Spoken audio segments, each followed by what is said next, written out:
Militer Rusia menghancurkan 2 tank Rusia dalam waktu hampir bersamaan di Krasny Liman. 2 tank T-64BV Ukraina yang hancur terekam kamera pengintai. Tank pertama menjadi korban tembakan lancet, dan tank kedua terkena tembakan artileri dengan akurasi tinggi.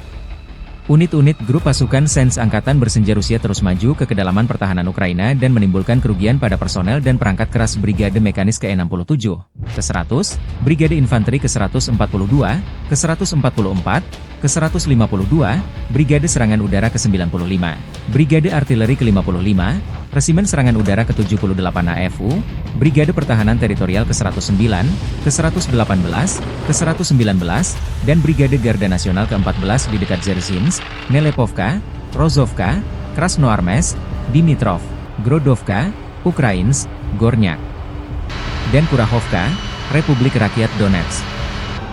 10 serangan balik yang dilancarkan oleh Detasemen Penyerangan dari Brigade Mekanis ke-53, ke-150, ke-151, Brigade Jaeger ke-68 dari AFU, Brigade Garda Nasional ke-3, ke-12, ke-15, dan Detasemen Operasi Khusus Omega berhasil dipukul mundur. Kerugian personel Ukraina mencapai 555 tentara, 1 pengangkut personel lapis baja M113 buatan Amerika Serikat, 1 kendaraan tempur lapis baja Kirpi buatan Turki, 5 truk pickup, 1 howitzer MSTB 152 mm, 1 meriam D20 152 mm, dan 3 howitzer D30 122 mm. Demikian keterangan resmi militer Rusia.